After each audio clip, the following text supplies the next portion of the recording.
Well, hello Internet, and welcome to part 2 of my Adobe After Effects tutorial series. In this video, I'm going to show you how to make multiple different animations, use matte, speed graph, and a whole lot more, and I have a lot to do, so let's get into it. Alright, so the very first thing we're going to do is we're going to go get some free vectors, and I'm using Vecteezy. I'm not sponsored by them or anything, it's just free vectors, so what the heck. Alright, so we're going to get... just type in free bicycle vector and you're probably going to get this. I'll put the links in the description though. And also we're going to go and get these birds, and I'm going to use this Hummingbird here. And in the first tutorial, I showed you how to go and put these into layers. So they're all going to be in one big layer, and what you're going to do is put them into separate layers. So what we're going to have is one layer just for the bicycle, one for the complete pedal, both whatever this arm is and the pedal part, and then you're going to break up the wheels into, or the spokes for the front and the back wheel. And if you don't know how to do that, watch the first video. I show you exactly how that's done. And this is in Adobe Illustrator. Again, you're going to do the same thing for our Hummingbird. So you're going to have a different layer for the front wing and this back wing. And what I did was I just changed the color slightly. I went and duplicated this. Let's just Control Paste. And then you can do a paste in back, and everything is exactly the same on Windows as well as Mac. So do a paste in back, and then go and change the color for this wing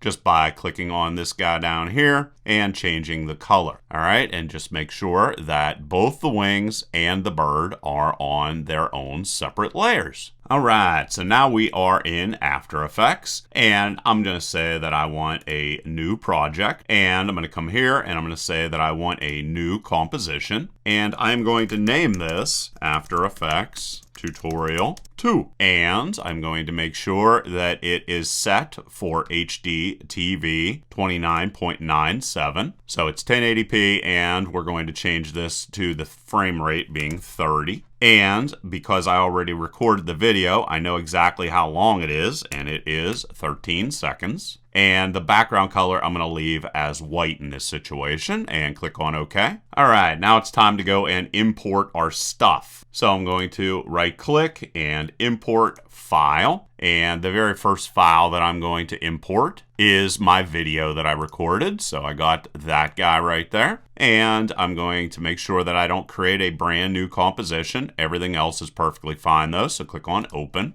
and it's going to import my video. I'm then going to go and get my Adobe Illustrator file. So right click again, import file, and I'm going to do this separately. So I'm going to get the bicycle, and then remember we have to do this a little bit different. I want this to be composition retain layer sizes. I do not want to create a composition or any of this other stuff, and click on OK. And it's going to import the bicycle in all the different layers that it's in. So that's good. And it's going to be the pedal, the frame, and the front and back spokes. And then I'm going to go and get my Hummingbird. So again, import, file, get my Hummingbird, and again, make sure composition retain layer sizes. Make sure don't create a composition. Click on open, and there we go. So we have all of our individual pieces. So now what I'm going to do is go and get my video, and I'm just going to drag it down here and move it into place just by dragging it to the very beginning. And that's going to be perfectly fine right now. One thing I'm probably going to want to do is mute myself. So I'm just going to click on that so I don't have to listen to myself talk. And you can see I can see myself, but I don't have to listen to myself, which is always a great thing. Now I'm going to start by editing the bicycle animation. So I'm going to go and open up the bicycle parts, select all of them, and then drag them onto my composition. And again, just move them into position, and they're a total mess. And let's take our video and put this on the bottom. All right, so there is my bicycle. You know what? I'm going to give everything names first. All right, so I don't know if this is the front or the back spoke. Let's come down here. It doesn't actually matter. I can use them for either of them. All right, but I do know this is the bicycle frame, and you can come up here and find out what things are just by selecting this. See, you can see there is the bicycle frame. So let's go and come down here and hit enter.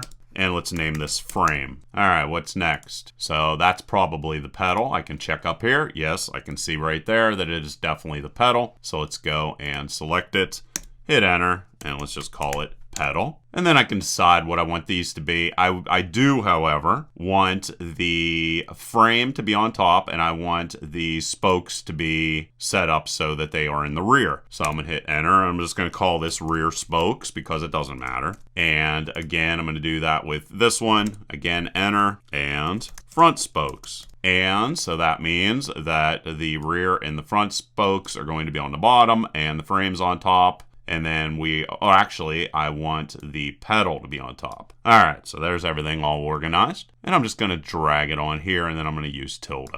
Put everything into position. All right, so I got my pedal. I'm going to drag my pedal, put it down inside of here. I am also going to come up here, wherever it says pan behind. This is going to allow us to come in and say pan behind. That's going to allow us to adjust our anchor point because I want to animate the pedal and I want the anchor point to be right here, right in the center where the pedal is. And then I can go and grab the spokes, change to our selection tool, and let's just drag that and put that into place. Actually, it might be better. I'm going to hit tilde, and I'm going to go and get rid of this video just because it's hard to see what's going on. So I got rid of the video, and tilde again. Let's come back inside of here, and let's go and get these spokes. See if I guessed right, and let's go and throw that into the center. You want to make sure that they're centered. Tilde, jump out again. You can also zoom out of this, grab our whole entire bicycle, make sure that it's in place. And of course, we're going to be moving it off the screen. And look at that, I got lucky. Front spokes and rear spokes. Well, I want to start animating or rotating the spokes first. That's my first goal. And I know this is 13 seconds approximately long. Actually, it's a little bit less than that. But I'm going to take it right up past, let's take it to 12:15. So I'm going to select both of our spokes in our timeline. And then I'm going to hit rotate. So that's going to allow me to control our rotation. And then I am going to set a keyframe here just by clicking on the little stopwatch next to rotation in the 0 frame part. And then I'm going to go the whole way down to the 12:15 frame part, a little bit past the end of the video, so right in this ballpark. There we are, that's good. And then I'm going to set my rotation. And how many times do I want this to rotate? Let's try,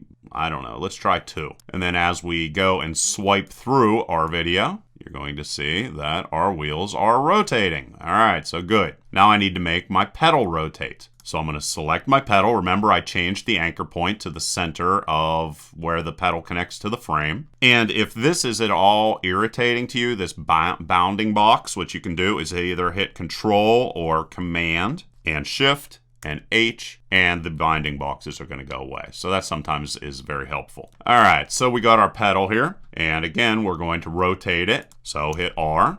Rotate, and let's start again at the 0 frame part, throw in a keyframe, and then we're going to go down again to the 12:15 mark area, and then we have to define how many times we want to rotate this. So let's say we want to rotate it 4 times. Okay, so we can come in here and we can scrub it. And you can see now the pedal as well as the spokes are rotating and everything's looking pretty good. Now what I want to do is I want to select all the individual parts of my bicycle. And I'm going to hold down Command, Shift, and H so I can see my binding box. Select inside of here. I'm going to hold down the Shift key so that it's straight. Drag it just off the edge, and then I'm going to hit P, and it's going to show me position for every single part of the bicycle. I'm going to make sure you're at the 0 mark here for this guy, and then you're going to want to come in and click the stopwatch to set a keyframe for all of your positions. And then once again, we're going to come down to the 12:15 area, right this, and then we're going to select all the parts of the bicycle and drag those off of our screen. All right, pretty good. So now what we can do is we can show our video again, and we can come back to the very beginning of this, and let's see what it looks like when the bicycle goes across the screen. All right, so I got this weird little bicycle that's going across the screen here, and let's then add in our bird and some other things.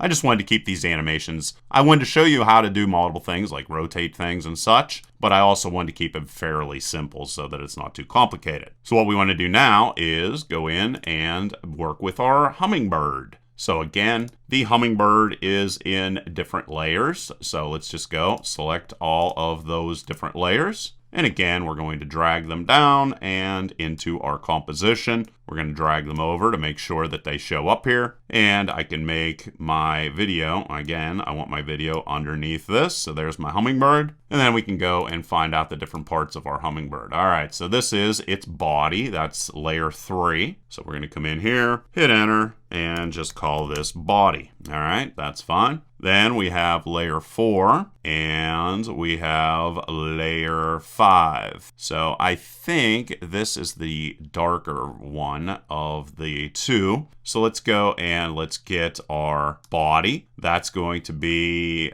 like right here. And I think, let's see here. A lot of this is playing around to figure out which is which color. Okay. So this is the part of the hummingbird's body. This is the front part. So we're just going to call this front wing. All right, so that's the front wing, and then that means that this must be the back wing. And I'll show you how to make it look like the bird's wings are flapping through blur effects and such. All right, so we can come in and let's go and position this wing like this. So roughly in that ballpark. And we are going to go again and change the anchor points. So we want the anchor points to be in here roughly in the middle of the body. So go up here, select that guy again, and it doesn't matter if it's the back wing or the front wing or whatever. And we're going to have the anchor points be here where the bird's body is. All right, so we did that for the back wing. Let's go and do it for the front wing also. So here's the front wing and drag it right around here. Now what's really neat is we can actually get After Effects. Let's go and get rid of my face here. We can actually get After Effects to come in here and perform a repeating animation for us, which was really great. So to do so, I'm going to select my front wing as well as my back wing. So I'm going to hold down Command or Control, depending upon if you're Windows or you're on a Mac. This time I'm going to be working with scale though, so I'm going to hit S, as you can see. I'm going to set my keyframe. Again, make sure you're at the 0 frame. Then I'm going to jump ahead 4 frames. So you can see right here, this is set for the 4th frame. And what I want to do is I want to scale these so that they go forward. I'm actually going to do this individually. So I'm going to deselect. Oh, actually, if you hit F2, it deselects everything.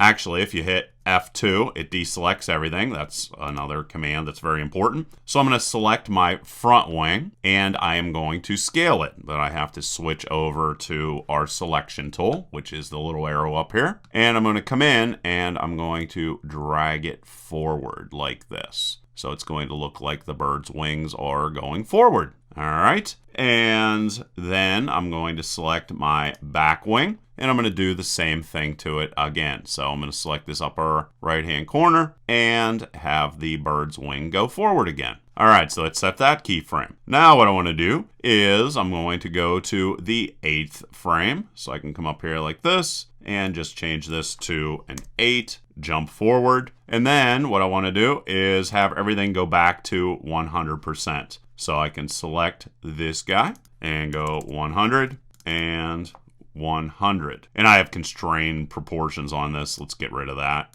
Change this to 100. And there we go, back, and then I can turn constraint proportions back on again. And I'm going to do the same thing for my back wing. So shut that off, change this to 100, change this to 100, and then turn that back on again. All right, so the wings are back exactly where they were. So that's really awesome. Now I can show you how we can set it up so that, another thing I want to do is I also want to set the blur on this. So for both of these, this is motion blur. I'm going to go for my front wing and my back wing. All right, so that just sets the blur. Then what you're going to want to do is to have After Effects generate this for you. You are going to hold down either the Alt or the Option key, and you're going to click on the scale, and then this guy pops up. See, now this appears, and this is the expression scale. It's going to allow us to repeat this wing beating movement over and over again over the course of our video. You're going to come over here where this little play button is, click that, and then you're going to go to Property, and then you are going to go to Loop Out Duration, which is right here, and select that. Automatically creates that for you. Again, you're either going to hold down Alt or Option, depending if you're on Windows or Mac. Do the same thing for this scale. Come over here, click on this, go to Property, Loop Out Duration again. And now if we zoom in here and move our playhead around,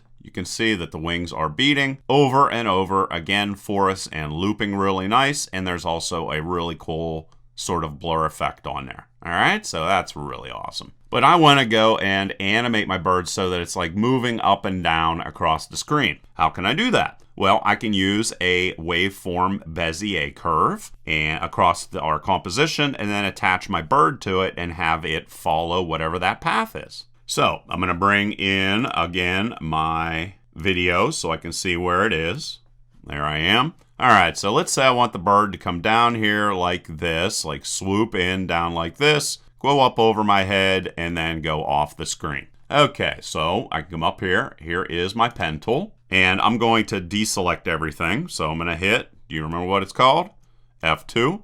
All right, great. So I got my pen tool, and I want the bird to come in like in this general vicinity right here, and I'm going to click. So it's going to sort of go up in the air like that. And I can go and get rid of my fill just by clicking fill and then clicking on this. So I got rid of my fill.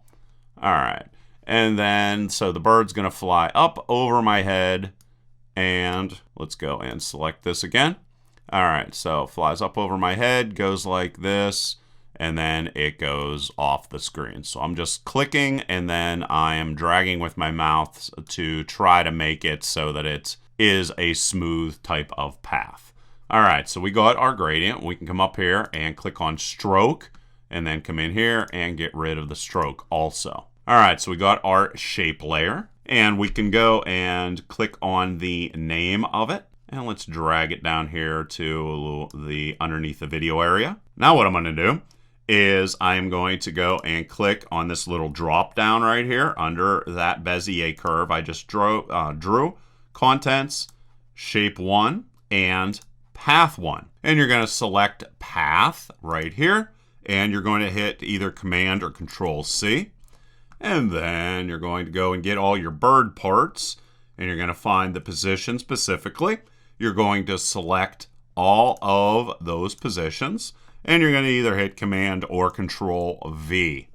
And whenever you do, you automatically bound the bird animations to your Bezier curve and created a really cool animation. So neat stuff. All right, so we have our animation for our bird, but I want it to stay on the screen longer than that. So what I can do is I can just come down here and I can select these keyframes, right, like this for all my bird parts, and then just drag them out to the end. And now if I do that, whenever the bird animation plays, you can see the bird goes much slower. All right, and there I am making a funny face. Okay, so we got all that set. Now what I'd like to do is talk about track mats. Now a mat is going to be used to hide and reveal layers. And to use them, you must enable down here where it says expand or collapse the transfer controls pane. So there you go. Now we can go and work with them. And basically mats are going to be applied to the layer underneath of it. So what we want to do here is we want to create some text, and we can put it anywhere. So let's come in and click on this video pane here and just create some text. And I'm just going to have it be After Effects. And what do I want to do with this? I'm going to highlight it, and I'm going to go and change this size to say 97 pixels maybe. And let's go and change our color to white so it's easy to see. And then we can also come over here and adjust the leading for this, which is the distance between the lines of text. And let's take it up to like 98 pixels or something like that. All right, so there we go. We have our text. Now what I want to do is I want to come up here and select my rectangle tool, and I'm going to draw over top of my text. And you can see that it is appearing right now. Well, this is actually being treated as a matte. And I'm going to set its color, or actually, let's not do it that way. I'm going to go and undo that.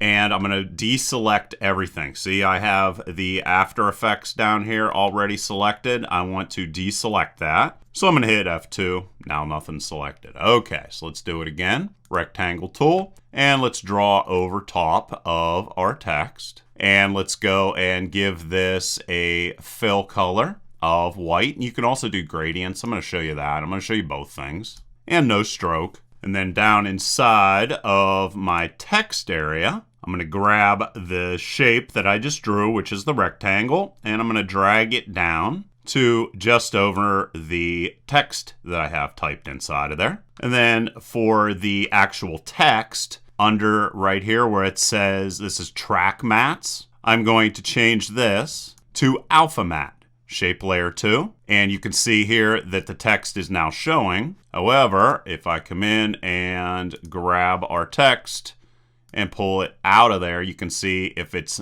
not there, it is going to, or it's not underneath of our mat, that it's no longer showing. And that's how these different mats work. They do different things for us. So what I want to do is first, I want to go and get my playhead and go back to the very beginning of my timeline. And you can see this little guy here. Sometimes it gets pushed together. Let's expand this out. All right, and let's expand it out so we can see our entire timeline. And here we are at our 0 frame. And let's come down here, and instead of this being alpha, I'm going to switch it to be inverted. So there we are. And now what it's going to work like is the text is going to be hidden in the beginning, bird's going to fly by, and then it's going to pop up on the screen from behind our mat or our mask. So what I want to do is I'm going to zoom in on our timeline here again, and let's go to like around 120. So let's come in here like this, and change this to 1 and change this to 20. And I have my text selected here. So I'm going to come in and select this, and let's change this, its position. So I'm going to put P, and then I'm going to go and create a keyframe here by clicking on the little stopwatch. And then when do we want our text to appear? So let's just move forward here a little bit. We want to wait until the bird is passed. Then we can move it to the 3-minute mark right here. And we can come in and throw in another keyframe. Not sure if I showed you how to do that or not, but that is this little guy here, this little diamond shape. So that throws in another keyframe in that position. We can then have our text appear. Let's say we want it to appear over the next minute. So we can come in and adjust up our text like this. So there the text is going to appear right after the bird goes by. And let's go and see what that looks like. So the bird just goes by, and then it comes up into the screen. And then I want to come over and let's make the text go away again. So let's say that we want it to go until like 7 minutes into our video, and then we will get rid of our text again. And there it goes back behind our mat. All right, so if we play this out, so the text is going to appear, and then it's going to go back down again. It's a pretty nice effect. Now what we're going to be able to do here is, let's zoom out again. So zoom out so that we can see our whole entire timeline. And what I'm going to do is I'm going to add some easing. So I'm going to come in here where my keyframes are, and I'm going to select all of my keyframes. I'm then going to hit F9, and it's going to automatically add easing to the raising and lowering of our text. All right, so there goes our bird, there goes our bicycle, there comes the text, and then you can see it automatically eased that. Well, I can go and adjust the speed for this by going to this guy right here, which is our graph editor. So click that. And since I have the text set up, that is going to allow me to raise and decide how quickly the text is going to appear and so forth and so on. And the higher this is, the quicker it's going to raise, and then the lower it is, the slower it's going to raise. So I can come in here and play around with this until I get it to the point where I want it. So let's say I want the text to appear more quickly. I can just do this. And then as it comes and is lowered, we can have it go slower. So this is just a way of messing around. Oh, and one thing is you have to make sure you click right here. Oh, that was the value. I want this to be speed. So I'm going to go and undo that. No big deal. All right. Now let's come in and do the speed. So edit speed. There we go. And now what we can do is have the text appear quicker by raising this guy up. And then let's just see how it changes. All right. And this is something you just play with and everything's going to be different. So you see it comes up here pretty quickly. And let's just go and play it out. And actually it's kind of smooth. Let's say we want it to appear even quicker. Let's raise this up as well. So raise it up like this. Let's see what this looks like. It's a little bit weird. Didn't mean to do that. All right. And then we can just play around with these bars and make it however we would like it to be set up. We'll do more with the speed graph later on. I just wanted to give you a little idea of where things were and how to come in here and mess around with speeds. And you can go and do it on your own, of course. We're going to close the graph editor though. I want to show you the other different mats that we have available. So another thing that's kind of neat is we can come in and we can get our rectangle that we have here, and we can actually set it up as a gradient. So it'll actually show up a little bit different. So let's come in and let's pick gradient and say OK. And in this situation, the part of the gradient that is white is going to have 100% opacity, where the part that's black is going to have 0 opacity. Let's go and select this guy. And we want this to be white, of course, white, white. And this, of course, is going to be black, black. So, OK. And we can come in here and move this gradient around. That's what this little blue line is. And then come in here and select Luma Inverted Matte. And you can see that it is going to be shaded out there. That's not exactly what we want. We want the inverse of that. So just come in here, Luma Matte. And that's going to allow us to take advantage of our gradient. So you can see it's appearing right here. That's not exactly what we want. We want to expand our rectangle. And let's go and raise this up maybe. And move our rectangle until it is completely covering our text that we have here. All right, so the text is not there right now, and I'm going to hold down the Shift key to keep our gradient straight. And now if we play it through, you're going to see there goes our bird, and then slowly our text drifts in and then goes away. And I want to go back into the speed graph here part, and let's go and flip this around so that it's a little bit smoother. Okay, and let's see what this looks like. And there you can see the text comes up and then goes away. And then we can stretch this out and stretch this out. And there it goes. It rises and then it goes away. And we can play around again by stretching out our keyframes so that they'll be able to stay on the screen for a longer period of time. And then stretch this one also. And there we go. And there it goes. All right. So there you go, guys. Whole bunch of different ways of animating different things, how to use mats, how to do a whole bunch of things. Hopefully you guys found that useful. And like always, please leave your questions and comments down below. Otherwise, till next time.